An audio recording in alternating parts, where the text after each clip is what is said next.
al doctor Luis Pastor, quien va a rendir homenaje también a la institución Micaela Bastidas y va a hacer uso de la palabra. Vamos a recibirlo con un caluroso y fuerte aplauso. Vengan los aplausos para este profesional que de antemano agradecemos por la donación de los equipos que hoy tenemos al frente y estamos escuchando y desarrollando el programa de actuación central. Voy a dejar con él los micrófonos con el doctor Luis Pastor.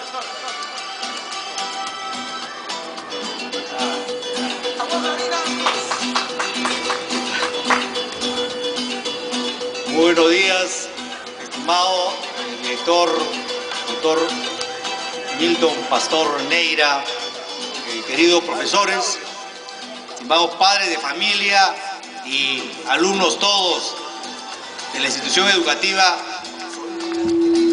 Micaela Bastidas.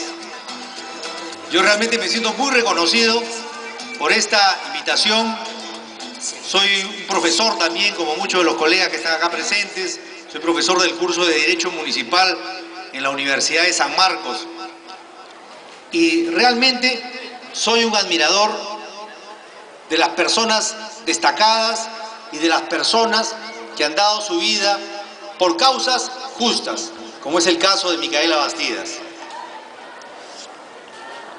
Yo recuerdo una película que vi hace unos años atrás, en la cual era una película que se refería, supuestamente se refería a la muerte de una persona que era el último samurái. Y cuando el rey, el emperador de Japón, le pregunta para que le comente cómo fue la muerte de este último samurái, él no le contó la muerte, sino le contó la vida. Y es justamente lo que en breves minutos, en unos minutos, quisiera transmitirles a todos ustedes. Micaela Bastidas, una mujer que surgió producto de un matrimonio entre un descendiente de africanos y de indígenas, fue una mujer que a una temprana edad contrajo matrimonio con un peruano también insigne, como fue José Gabriel Condorcanqui, posteriormente ungido como Túpac Amaru II. Esta mujer, de una cuna proletaria, se unió a un hombre que pertenecía a la nobleza.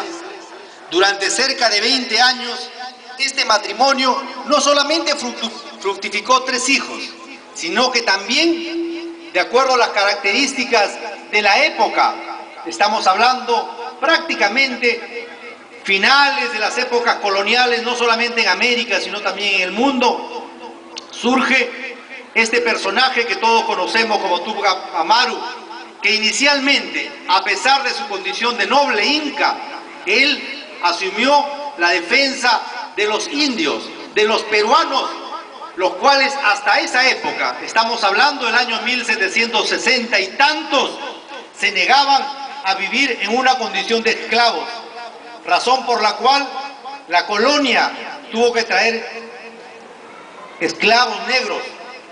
Y Túpac Amaru justamente inició, como todo noble, con una acción administrativa para impedir que se ponga en la condición de esclavos a los connacionales.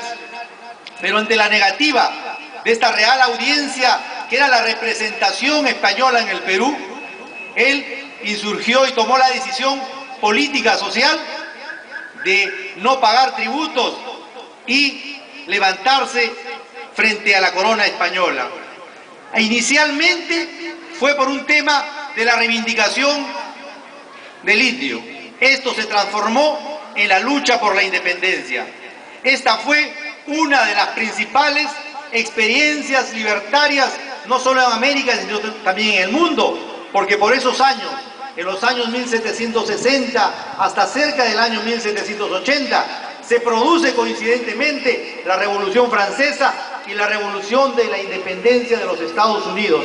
Es en esa coyuntura, en esa perspectiva, que surge esta experiencia de Túpac Amaru.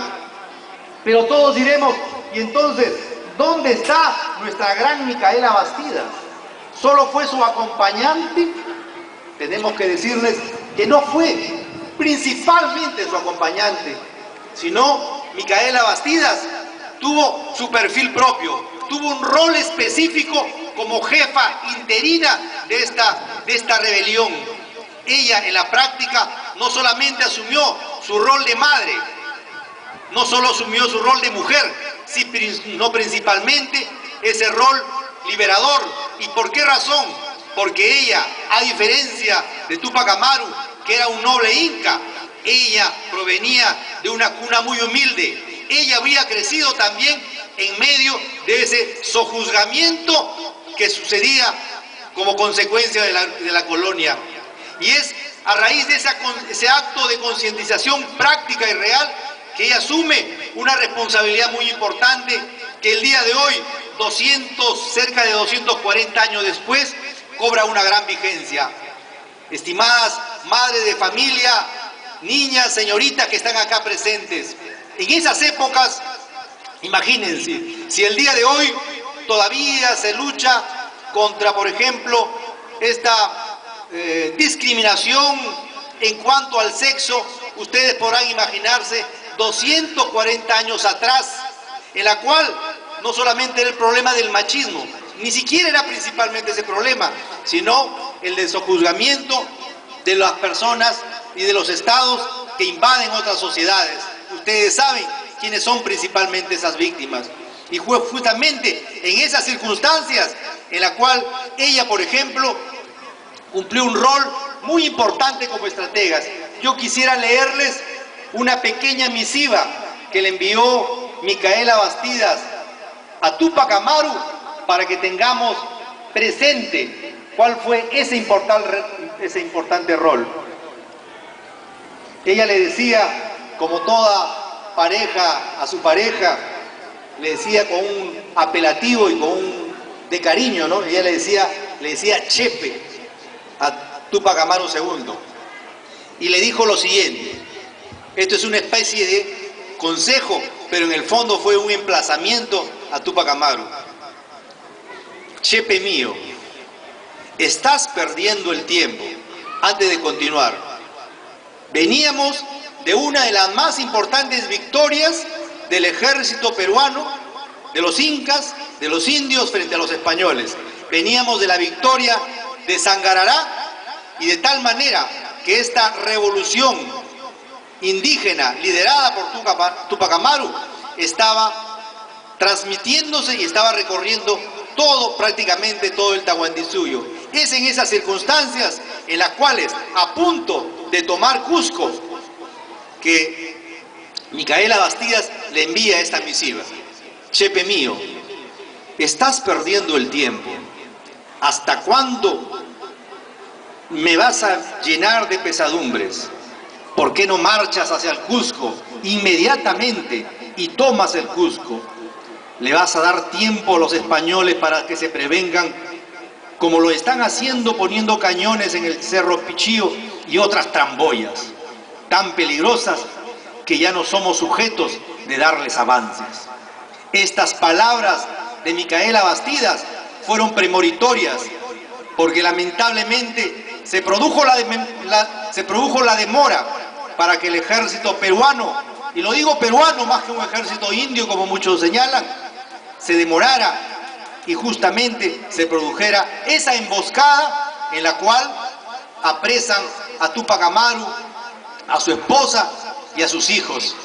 Y es un día como ayer, 14 de mayo, o como anteayer, perdón, que se produjo el juzgamiento a Túpac Amaru, a su esposa y a todos sus hijos.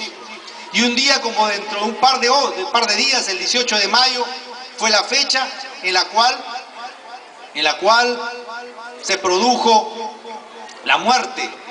Ella vio la muerte de su hijo mayor y después de cuando mataron a su hijo mayor, lo hicieron con ella para que vea a Túpac Amaru y su siguiente hijo. Y ella hasta el final, como una buena peruana, nunca lloró, nunca pidió clemencia. Quisieron arrancarle la lengua, pero tampoco pudieron hacerlo. Y ya fue una muerte que mejor no es menester comentarles, porque lo más importante no es su muerte, sino lo más importante es su vida. Y justamente termino en ello. ¿Por qué es más importante su vida?